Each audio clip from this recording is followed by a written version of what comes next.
Good afternoon. I'm Caroline. Thanks for joining me. I suspect that at this conference, there's a lot of folks who are responsible for sort of doing application security. And folks are here to figure out, am I doing the right thing? How do I do something new? How do I learn about something that I might end up doing? And then there's some of us who are responsible for talking about application security. And maybe you find yourself in both of those situations, both doing application security as well as having to talk about it. And there's all sorts of people that you might need to talk about it with. Maybe your boss, maybe your boss's boss, maybe a regulator or an auditor or a customer who wants to know what you're doing in application security. As folks were sort of trickling into the room, I started with this slide from one of actually our clients. I work for a consulting firm called Cigital. We specialize in software security. And this is what one of our clients had to say. She said, a lot of people use this like red light, green light approach. That's really a major oversimplification of what's going on typically. Another thing that happens is that we overwhelm people with data. There's a lot of data, and if we present that data sort of unfiltered and without context, then perhaps we confuse the reader. And I'd actually like to point out what she says kind of at the bottom here. She says, for most organizations, the red light, green light thing, the information overload, that doesn't work. And what if you do nothing? Then you have little to no understanding of the effectiveness of your application security program. And today I'm really going to be talking about effectiveness of application security, really meaning risk management. And we'll dive into that quite deeply. So my name's Caroline. I've been in information security now for a little more than a decade. It's funny, the last time I was in Santa Monica, I realized as I was taking a cab from the airport this morning, was when I was in college and a bunch of my friends were going to UCLA. So it was sort of a nice memory. After college, I worked in information security, and about a decade ago found myself working at eBay as the chief of staff for the CISO at the time, Dave Cullinane. And Dave was sort of one of those really brilliant leaders who had this ability to go to the finance organization and the executive management of eBay and say, look, we're not investing enough in security.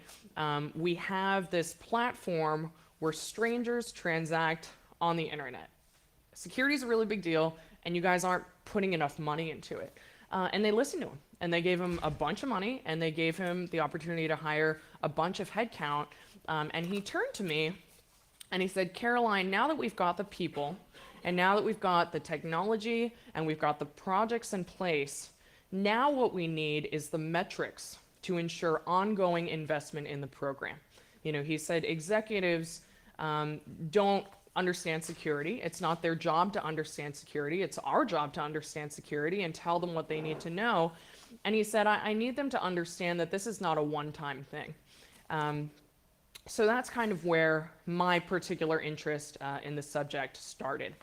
Since that time, I led information security teams at eBay and then at Zynga before transitioning to what I jokingly refer to as the dark side when I joined the vendor community, working in product management at Symantec, and for the past 2.5 years doing management consulting at Cigital. And I really enjoy consulting. For me, it's very cool because I get to work with clients to solve really interesting problems, mostly how to measure software security initiatives, or how to build them, or how to improve them. So today we're going to talk about some questions that executives may ask. We're going to talk about AppSec capabilities and metrics that are associated with those capabilities. I'm going to tell you some stories about metric scenarios that I've seen our clients in, not all of which are sort of optimized. And then I'm going to tell you about my approach to developing key metrics, and we're going to go through a very detailed example. So, questions from executives. More often than not, company executives ask the wrong questions about AppSec because company executives are on a plane, they pick up Hemispheres magazine or a Fortune, and they read this blurb, and they're like, oh, a Jeep got hacked, Ashley Madison got hacked, what does this mean for us? And then they think about the ways in which they measure other parts of their business, and they try and apply that to AppSec, and it doesn't quite fit.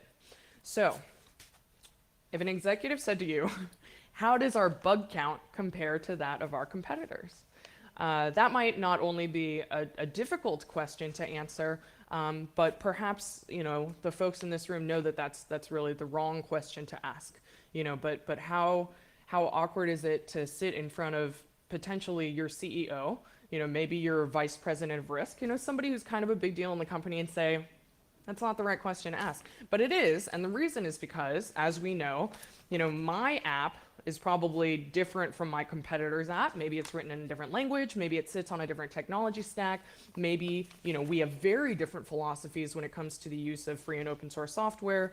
For all sorts of reasons, number one, our apps are probably different. Number two, our application security activities are probably very different. Maybe I have an extremely mature static analysis program that I apply to our entire code base, and my competitor does pen testing only on their critical applications once a year. There's no way to say our bug count, their bug count, anything useful.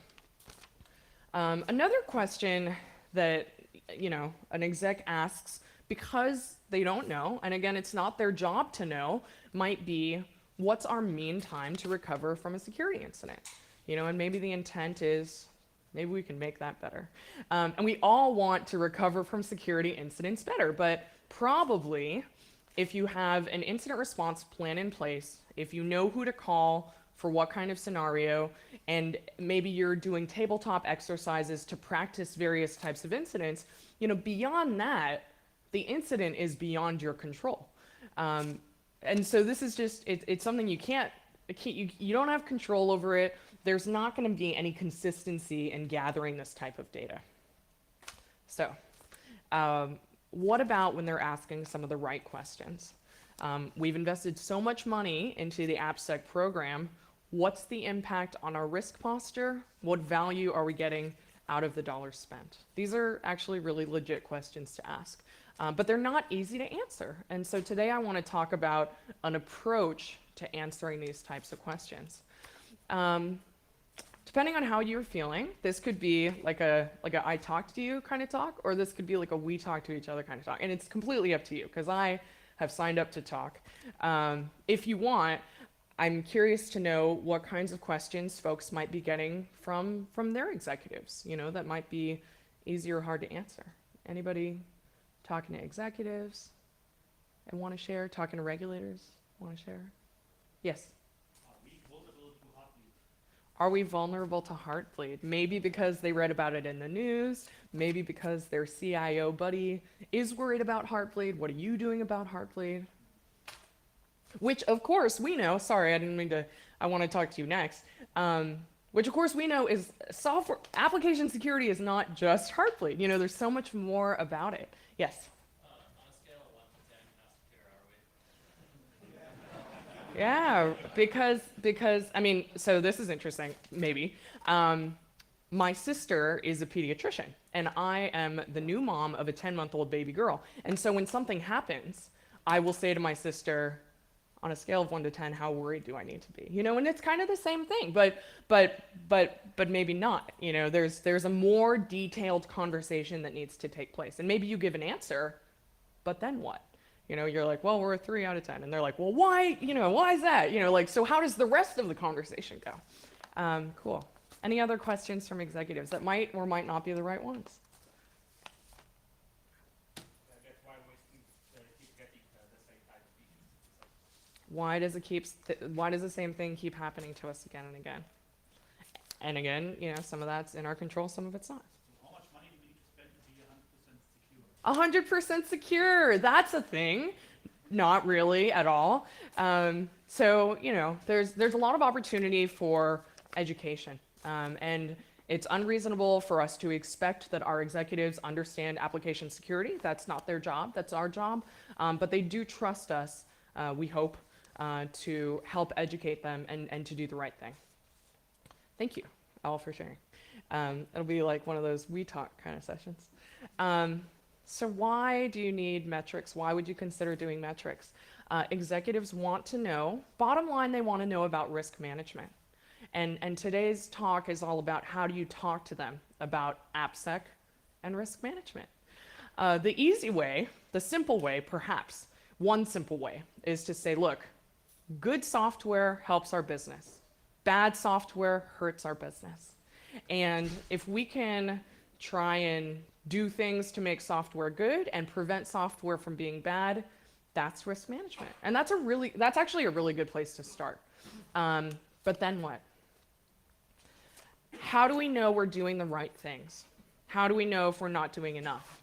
When I was at Zynga, we had a lot of really smart people on the team, and we were doing a lot of really smart things. But our CIO said, I know you guys are smart. How do I know you're doing the right things? And you know, we didn't have a great answer for her, and so she said, I want us to follow the ISO framework, right? So one way is to choose an industry best practice or a framework and say, look, we're doing that.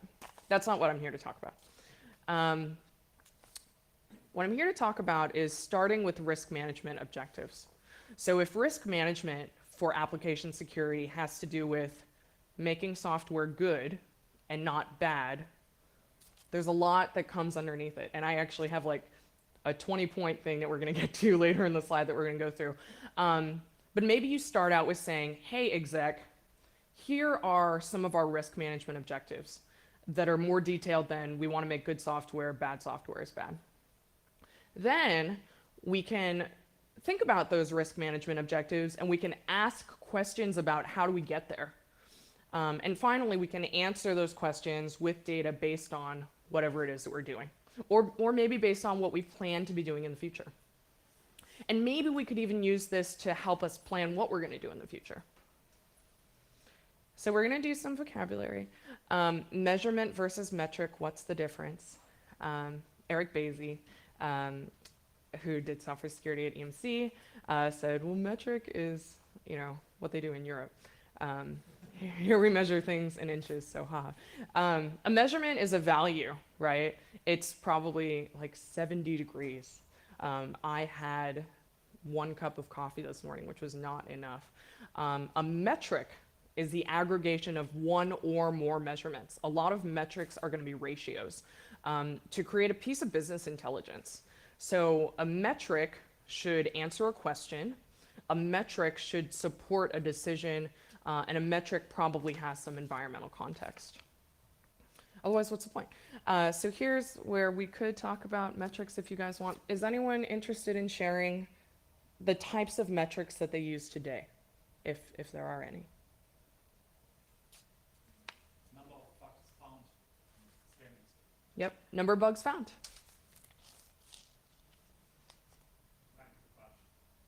Time to patch.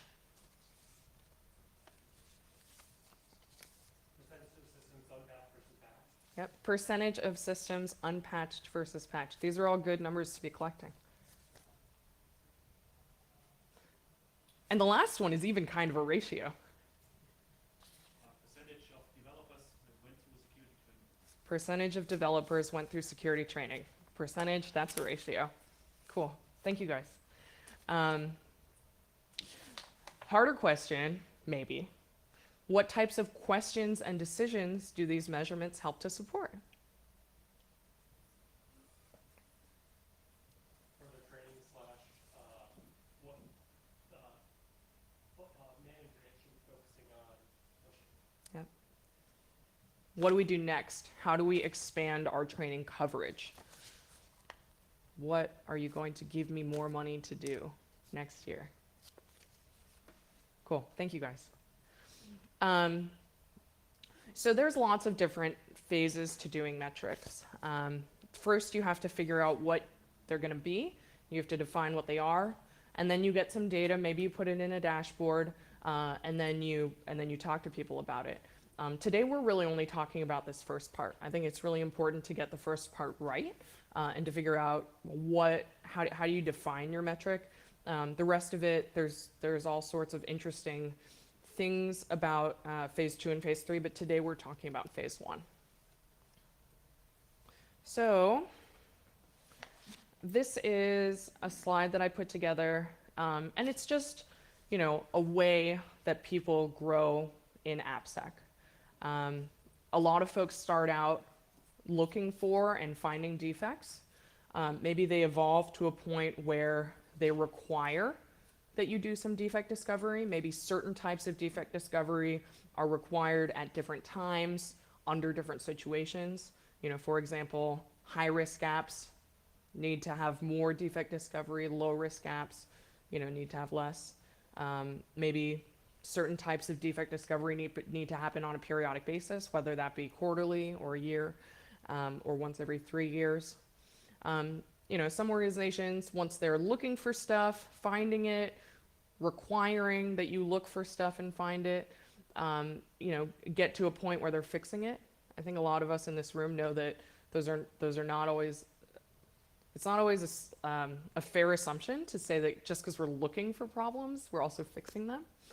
But some organizations, you know, grow along this maturity curve and get to a place where they're fixing them.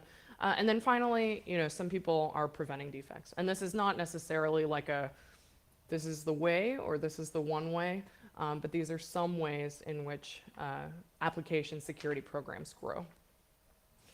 And correspondingly, you know, I think that metrics should change and should grow accordingly.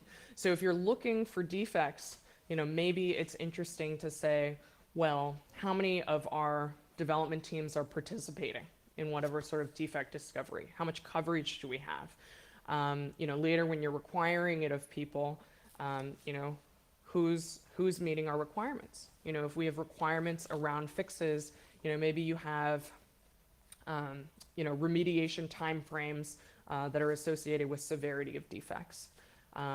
And then, you know, you could get to things like effectiveness. We've got a penetration testing capability. How effective is that capability? What does that mean for us? And then finally, risk prevention metrics. You know, maybe we've got like a top N bugs list. You know, these are the top classes of bugs that we tend to find in our code base. Maybe we'll take the top 1 or the top 2, and we're really going to target our training, you know, to teach engineers, you know, this is a type of bug that you need to know about. You need to know how not to introduce it into code. If you find it, you know, this is how you fix it.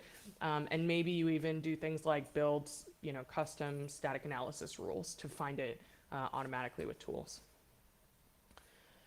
So I didn't put like headers in here. But the next section of this talk, I'm going to talk about some example scenarios that I find people in when they're doing metrics. And maybe these are, for the most part, not the ideal scenarios. One of them is when something bad happens. And the first, so this is an executive question, right? Something bad happens and the executive wants to know what happened, how do we stop it, you know, and what do I tell people about it? You know, maybe it's in the news. Maybe our regulator has a lot of questions for us. Maybe internal audit has a lot of questions for us. What do I tell people? And then the response is usually, well, this is what we're going to do in the future. And what we're going to do in the future is usually some sort of minimum baseline. You know, here's the standard of due care. You know, maybe we're going to pen test all of our apps that have regulated information in it, you know, once a quarter. And then we're just going to do that. And then there becomes sort of this idea that maybe AppSec is only pen testing the most critical apps once a quarter. That's it. So that's one scenario. And maybe, you know, every quarter the executive says, you know, can I have the pretty graph that shows that we in fact did our pen testing of our most critical apps this quarter, you know? Sure, but it's not really useful. It's not really managing risk better. Scenario 2 is what I call vanity metrics. So in this case, folks are counting things. So for example, you know, we've got 8 people on our team. We spent 109% of this year's budget, and last week we found 12 bugs. Okay, so what? This app, we found 6 defects, and on a scale of 1 to 5, they're each a level 2. So we're going to add that up. That's 12, and that's yellow colored. And a lot of people find themselves in this situation because they're like, I want to talk about my program. I want to talk about it in a quantitative manner, but maybe what's missing is some context, and some meaning, and something that could be used to drive action. So when this situation gets pretty bad, which sometimes it does, then AppSec is counting a lot of things. I've worked with clients who produce like 300 slide PowerPoint decks full of numbers, and they're measuring everything, but they're not really saying that much. And so without context, maybe there's not understanding on the part of the reader or the executive that you're giving this 300-page PowerPoint deck to. Who has time to read 300 pages of PowerPoint, much less, every quarter or every year? Probably not. Probably it's not being read. Maybe it's just being ignored. And the other thing about sort of scenarios 2A and 2B is that without context and sort of a narrative to accompany some of these numbers, what could happen is the executive or whoever you're talking to might respond positively or they might respond negatively. How do I know that 12 defects is a good thing or a bad thing? I have no idea. I have no idea how to react, and I'm just going to react, and then we'll go from there. Not ideal.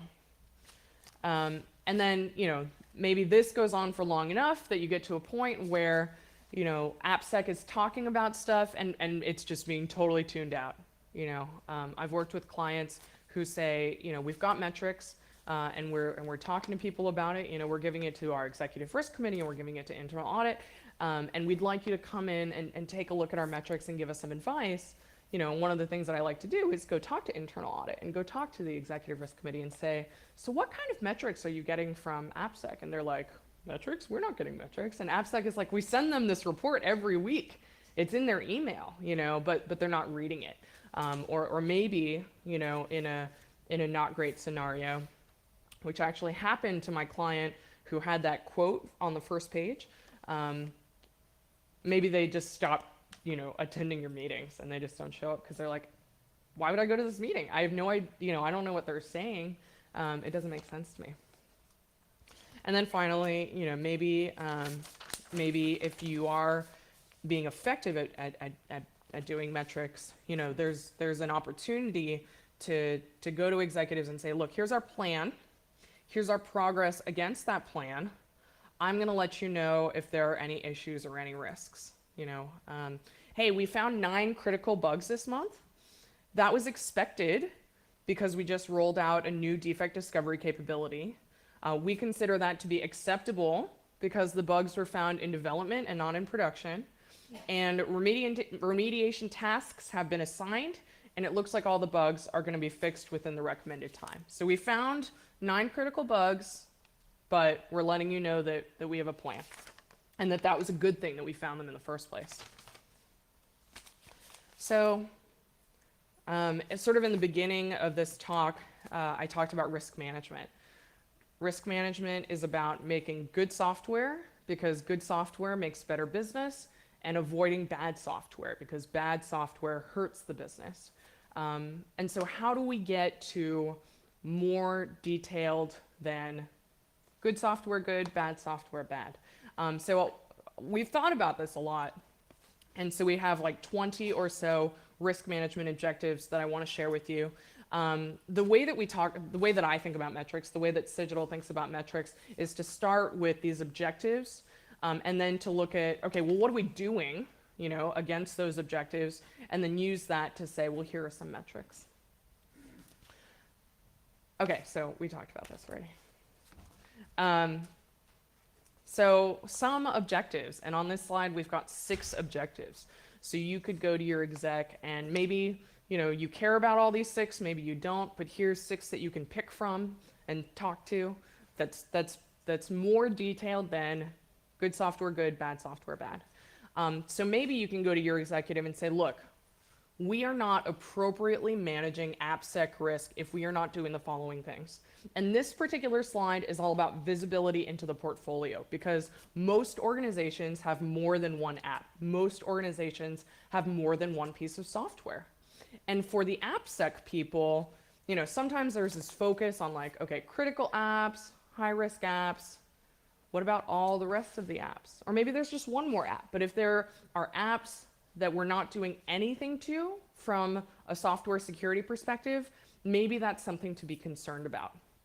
Even if the thing that we do is to evaluate that piece of software, designate it as low risk, and decide that you're not going to do anything about it. But this says if we're going to do risk management, then maybe we should know all the software in our portfolio. Maybe we should know, you know, and maybe that includes, you know, open source software.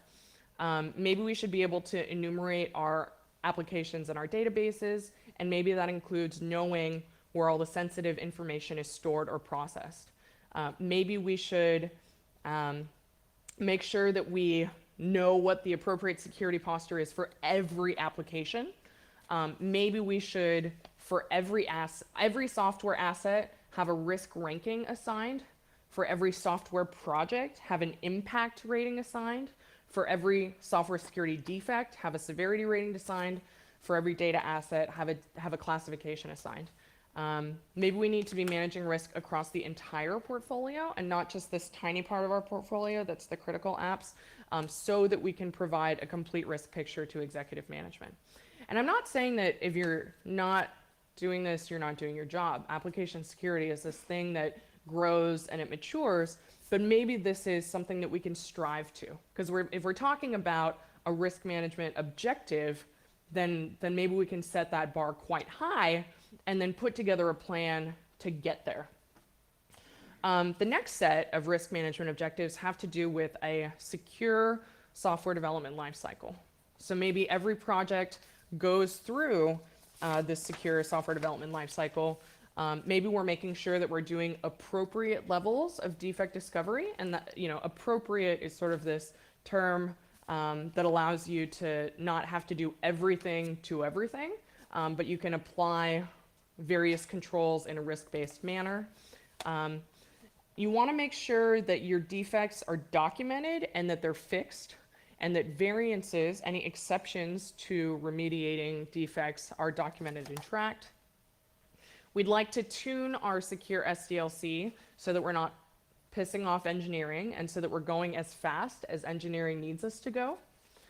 We want to move efforts left in the secure software development lifecycle so that we're maximizing our prevention efforts. We want to analyze the risk associated with hundreds of medium security defects in production. You know, a lot of organizations say, well, we're going to fix the critical defects. If we have time, we'll fix the high defects. You know, but as far as medium or low severity defects go, you know, we're not going to get to that in 10 years. There's just not enough time. You know, but maybe if we're holding ourselves to a really high bar when we're talking about risk management objectives, then we could even think about considering if there's like hundreds of medium severity defects and we're not doing anything about that, you know, should we think about that? Using threat and attack intelligence to continually improve our secure SDLC. So this next, we've thought about this a lot, so there's like a lot of objectives we're going to talk about.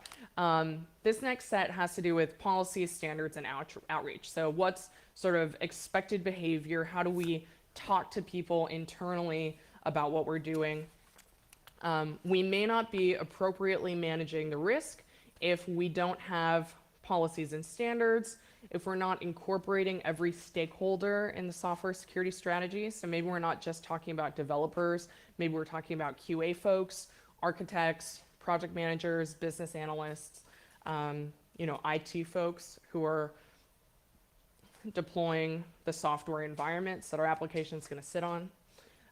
Maybe we're not appropriately managing our application security risk if we're not reaching out to talk to executives about it and talking to all the rest of the stakeholders about it. Maybe, you know, less technical for executives, more technical for everyone else. And ensuring that all stakeholders have the appropriate level of training. And finally, when it comes to risk management of application security, there's other things other than the application, other than the software that we have to worry about sometimes. The software environment, making sure that the IT team who's deploying the software environment that my application sits on is not screwing things up for me, and also making sure that the software vendors that I work with who provide me with software are not screwing things up for me. And finally, making sure that, if we're really talking about risk management, maybe we're going beyond compliance, and maybe we even have metrics to talk about what we're doing. So the next thing, once we figure out what our risk management objectives are going to be, might be to say, well, what are we doing today, and what are we going to do tomorrow? And this is, for anyone who saw Dell's talk earlier this morning, sort of 20 software security capabilities. What are some things that you could do for AppSec? It's not just pen testing, pen testing being one of, I think we've got like 6 or so defect discovery methods listed here. But there's other stuff that people do in AppSec, and here's a list of all the things that we could think of. So here's where sort of the rubber meets the road. And we talked about 20 or so AppSec risk management objectives. I'm taking one of those. So this one says, we are not appropriately managing AppSec risk if we are not guiding every software project through a secure SDLC that determines whether the software is acceptably secure. So what is a secure SDLC? At a very bare minimum, maybe there are 2 gates in our secure SDLC, one that says permit to build and one that says permit to deploy. Maybe the permit to build gate says, we're going to evaluate the risk of this particular software asset, and depending on if it's high risk, medium risk, low risk, we're going to dictate that certain types of controls be applied. Maybe more controls for the high risk apps, maybe fewer controls for the low risk apps, maybe different controls, maybe cheaper controls for the low risk apps.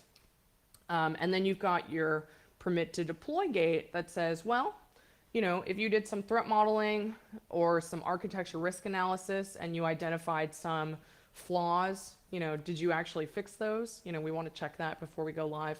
Or if you found some bugs in static analysis and you're supposed to fix them, we want to make sure that those got fixed before we go live. If you were supposed to use some secure libraries or adhere to some secure requirements, we want to make sure. So a secure SDLC, sort of at a minimum perhaps, is a permit to build and a permit to deploy checkpoint. So that's just one example of how you could do it. So given this risk management objective, of which we talked about 20, here I'm going to share with you maybe 5 or so questions that ask about that risk management objective. And the data that answers these questions hopefully actually begins to paint a picture of what's our risk situation and how are we managing that risk in a way that's more interesting than good software good, bad software bad. What percentage of the applications in the portfolio have been reviewed and signed off, indicating an acceptable level of security? So because we're talking a percentage, we've got a ratio. And there's also ways to kind of slice and dice that data so that you can really zero in on problem areas. Maybe you could look at it according to different risk rankings of applications, or maybe just one risk ranking. What about just our critical risk applications? For various technology stacks across different business units, for different software project types, internally developed COTS, free and open source software. So the idea being that you've got your risk management objective, you've got a question about that risk management objective, and if you're able to gather the data to answer that question and slice and dice it, then maybe you've got something that can tell you about what to do next. Another question for this, every piece of software should go through an SSDLC. How many of the software projects in the last 12 months have been reviewed and signed off? How many of them haven't? And then we can, again, slice and dice that according to risk ranking, technology stack, business unit, software project type, and hopefully zero in on areas that we want to focus on in the future, or get some visibility into potentially glaring holes in our risk posture if we've decided that, we want to live up to this risk management objective. What percentage of software projects in the last 12 months did not go through the secure SDLC? And then slice and dice. What percentage of software projects in the last 12 months have passed all software security checkpoints? So, one example of software security checkpoints is that permit to build, permit to deploy gate, but, there's all sorts of different kinds. What percentage of the applications have one or more open exceptions for not passing a secure SDLC gate? And I think this is the last one for today's discussion. For each security checkpoint in the secure SDLC, what's the average percentage of artifacts provided versus expected for all the software projects in the last 12 months? So the point here is that for all of the 20 or so risk management objectives, you can come up with a bunch of questions to ask that are pretty specific. And, I'm not standing up here saying these are the questions you should ask necessarily, because this might or might not be a risk management objective that applies to you. But for every objective, you can define a lot of questions, and then you can begin to gather data to answer those questions, and that is sort of a methodology for creating metrics that hopefully are meaningful and that you might be able to tell a story about. Because you can go in and you can say, look, good software good, bad software bad. How do we get to that state where we're getting more good software and less bad software? We're going to manage the risk by putting everything through a secure SDLC. How do we do that? I'm asking 5 questions about it. You don't have to ask 5. You can ask just 1. And so it goes, and as things change in the program, so things change in the metrics, and then you just keep on doing it. Every organization is going to have different risk management objectives and ask different questions about it. But today what I was hoping to present was sort of a methodology and one example of how you might do that. We've thought through this a lot. We're actually in the process of building out a tool that has, for each of these risk management objectives, sort of all of the questions that you might ask and the various pieces of data that you might gather in order to answer the questions. So that, if you're looking at one of these objectives and you're saying, yeah, that's something I want to do, and then you're looking at the questions and you're like, well, I'm not really able to answer them, then maybe that in of itself is sort of marching orders to say, well, how do I put the processes in place to get the data to answer the question to meet this risk management objective? And that's all I've got.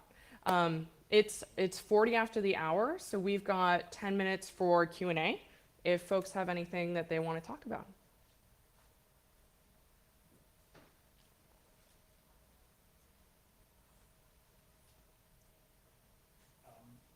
Risk management always relates to the risk appetite of an organization, and Yes. not all organizations are the same. If you're starting, what are questions to get a better feel of at what level an organization is, and whether it rather wants a full-blown risk assessment or rather lightweight approach? Yep. So question is, not every I would say, let me flip that. Every organization has a different risk tolerance. What kind of questions can you ask your executives in order to figure out how they feel about what your risk tolerance ought to be? So this list, and I think like all the slides are going to be provided, so you guys will have this list. This list is a decent place to start, and you could kind of go through this list and say, are some of these like wildly out of our reach, in which case we're probably not going to get to them this year, or some of them, maybe they are within our reach. And the other way to do it would be to say, for these, what I kind of call like metrics refinements, per risk ranking, per tech stack, per business unit, per software project type, maybe you choose a risk objective and you ask a question about it, but you're only focused on critical apps, or you're only focused on this particular technology stack. So there are ways to say, it's impossible to boil the ocean, and we can't do everything at once, but how do we start And then the ways to do that would be to pick some risk management objectives and then decrease the scope by using these. And then I'd say, how do you have that risk tolerance conversation with the executives? One way that I would recommend is, out of these 20 or so risk management objectives, you pick the 3 or the 5, that you think that you care about and that maybe your execs care about, and you say to them, do you care about these things? And then maybe they do and maybe they don't. But then you have something to start on. If you go into a conversation with your executives and you're like, so, on a scale of 1 to 10, where's your risk tolerance? That's a hard thing for them to necessarily respond to in a productive way. But if you take this list of 20, and you pick 3 to 5 and you're like, those really kind of resonate with me, or I think resonate with my organization, and then you present it to them and you say, what do you think? Then maybe that's a good way to start the conversation. It seems like we still don't have a good sense of metrics that have a predictive value, right? Like, having these metrics is very useful to explain yourself after an incident. Yes. And they help you get a better story as to why it still happened, or that you did everything you should have done. Yeah. But they don't necessarily provide you with information in terms of how likely it is for an incident to happen, right? So they still remain vanity metrics in a sense, because it's something that we can measure, but they don't really have predictive value. Yeah, I think that's a good point, right? So these metrics are not predictive, and I don't claim to be able to tell you, who's going to win the Super Bowl. Similarly, I don't claim to be able to tell you what kind of incident's going to happen tomorrow. I think if any of us could do that, I don't know if we'd be here today. Maybe we'd be doing something different, because maybe we'd have a ton of money and not have our day jobs. So I think that's a good point, and I also think that that's an opportunity for education, right? If your executive comes to you and says, why aren't you able to predict my next security incident? Then that's something that you can respond and say, well, that's not possible. That's not quite what I was saying. It's predicting the likelihood of an incident, right? So washing Yeah. hands as a predictor. There are studies that show that washing hands reduces the likelihood of infection. Yeah. Right? So we don't have anything like that. We don't really know if running static analysis is good. Yeah. I agree. I agree.